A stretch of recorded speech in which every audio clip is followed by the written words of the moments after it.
అసలు ఆ ఆలోచన రావడం గొప్ప. అనుగ్రహ శక్తి పరదేవత, ఆవిడ అనుగ్రహం చేత వస్తుంది. అందుకే యశస్విని, ఆ మంచి గుణముల వలన కీర్తిని పొందుతాడు. ఇప్పుడు ఆమె కామ క్రోధ లోభ మద, మదము అంటే అహంకారం. అహంకారం అంత ప్రమాదకరమైనటువంటి లక్షణం లోకంలో ఇంకోటి ఉండదు. రామకృష్ణ పరమహంస ఓ మాట చెప్తుండేవారు. వెనకటికి ఒక మహారాజు గారు మలపుటేనుగు మీద వస్తున్నాడు. వస్తుంటే అక్కడే కన్నంలో ఉన్నటువంటి ఒక కప్ప పైకి లేచి కాలు పైకెత్తి, ఏమి నేను ఇక్కడ ఉన్నానని తెలియదా, ఇలా వస్తున్నావు, ఒక్క తన్ను తంతాను, పక్క నుంచి వెళ్ళు అంది. రామకృష్ణ పరమహంస శిష్యుడు చూసి పరమహంసని అడిగాడు, అది కప్ప కదా, ఏనుగు మీద కాలు ఎత్తుతోంది ఏమిటి, అలా ఎందుకు జరిగిందని. సమస్తం తెలుసుకోగలిగిన శక్తి పరమహంసకు ఉండేది. ఆయన అన్నారు, ఈ రోజు మధ్యాహ్నం ఇలా ఒక వ్యక్తి లాల్చీ వేసుకొని నడిచి వెళ్ళాడు. ఆయన లాల్చీకి కన్నం ఉంది, అందులోంచి చిన్నది కనుక గుండ్రంగా ఉంటుంది కాబట్టి పావలా కాసు జారి కింద పడి ఆ కన్నంలోకి దొర్లి వెళ్ళింది. ఇప్పుడు కప్ప దగ్గర పావలా ఉంది, అందుకని అది ఏనుగు మీద కాలు ఎత్తిందని. అహంకారం అట్లా ఉంటుంది, ఏదో ఒకటి అడ్డు పెట్టుకుని అహంకారం. అహంకారానికి నాకేమీ లేదండి, నాకు అసలు ఇలాంటి పట్టింపులు లేవు అహంకారం. అహంకారానికి కారణం ఏమిటి? అహంకారానికి ఏదో ఒకటి అడ్డు పెట్టుకుని అహంకారం. అధికారం ఉందని అహంకారం, ధనం ఉందని అహంకారం, పాండిత్యం ఉందని అహంకారం.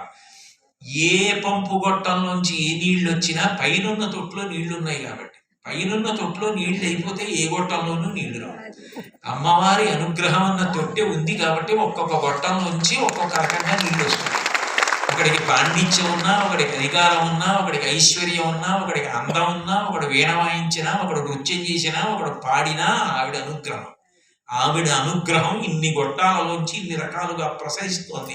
యద్యద్విభూతి మత్సత్వం శ్రీమదుజ్జితమేవవా తత్తదేవావగచ్చస్త్వం మమ తేజోంశ సంభవం అంటాడు గీతాచార్యుడు. నా తేజస్సు ప్రకాశిస్తోంది ఆయా ప్రాణుల యందు, దాని చేత అట్లా చెయ్యగలుగుతున్నాడు. ఇప్పుడు నేను ప్రవచనం చేసి ఇంటికి వెళ్ళిపోయి నేనే చేశాను ఈ ప్రవచనం అన్నాను అనుకోండి, అవును నువ్వే చేశావు అని అమ్మవారు కాసేపు నాలో జ్ఞాపక శక్తిగా వాగ్రూపిణిగా లోపల ప్రకాశించే తల్లి పక్కకి తప్పకుందనుకోండి, అయిపోయింది అంతే, నా బతుకు బయట వెళ్ళిపోయింది. యాదేవి సర్వభూతేషు స్మృతి రూపేణ సంస్థిత నమస్తస్యై నమస్తస్యై నమస్తస్యై నమో నమః. ఆ తల్లి జ్ఞాపక శక్తిగా ఉంది, ఆ తల్లి వాక్కుగా ఉంది కాబట్టి మాట్లాడగలుగుతాను. లేకపోతే మాట ఎక్కడి నుంచి వస్తుంది? అందుకే శంకరాచార్యులు గారు సౌందర్యలహరి చేస్తూ ఒక మాట అంటారు, అమ్మవారు ఒక మంచి కంఠాన్ని ఇవ్వడం ఒక ఎత్తు, మనుష్య ప్రాణికే ఇచ్చింది ఆ కంఠం.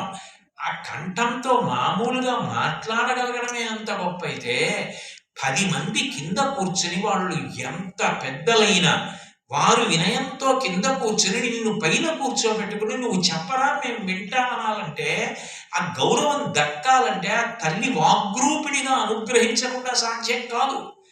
ఏకంగా రాష్ట్ర ప్రభుత్వ దేవాదాయ ధర్మాదాయ శాఖ కమిషనర్ గారు, దుర్గా దేవస్థానం కార్యనిర్వహణాధికారి గారు, న్యాయమూర్తులు, విజ్ఞులు, పండితులు, విద్వాంసులు వినయంతో కింద కూర్చుని ఒక్క వ్యక్తిని పైన కూర్చోబెట్టుకుని వినాలంటే నువ్వు అహంకారానికి పోతే ఎట్లా కుదురుతుంది? ఆ తల్లి అనుగ్రహం ఉంది కాబట్టి 4 మాటలు చెప్తున్నావు కాబట్టి నీకు ఆ గౌరవం.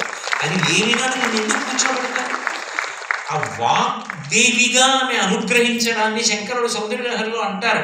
శరజ్యోత్స్నా శుద్ధాం శశిగిత జటాజూటమకుటాం వరత్రాసత్రాణ స్ఫటిక గుటికా పుస్తకకరాం సకృన్నత్వా నత్వా కథమివ సతాం సన్నిధతే మధుక్షీర ద్రాక్ష మధురి మధురీణా ఫణితయ అంటారు. ఆ తల్లి అనుగ్రహ శక్తి కాబట్టి ఆమె ఏం చేస్తుంది అంటే లోభమును తీసేసి త్యాగమునిస్తుంది. అట్లాగే అహంకారమును తీసేస్తుంది, అహంకారమును తీసేసి వినయాన్ని ఇస్తుంది. అందుకే విద్యకు ఉండవలసిన మొదటి లక్షణం ఏది అంటే వినయం. ఇప్పుడు ఏమీ తెలియని వాడికి ఎప్పుడూ వినయం ఉంటుంది. నాకేం తెలియదండి, ఏదైనా తెలియగానే నాకు ఇది తెలుసని అహంకారం వచ్చింది అనుకోండి, అంతకన్నా మూర్ఖత్వం లేదు.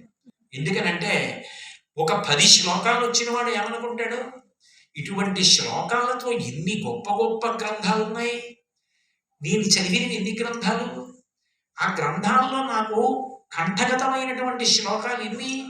ఒక గ్రంథాలయంలోకి వెళ్ళి నిలబడితే ఎన్ని శాస్త్రాలు, ఎన్ని పుస్తకాలు, నేను ఏం చదివాను, మనుష్య జన్మనెత్తి నాకు ఏమొచ్చు, దేనికి అహంకరించాలి నేను?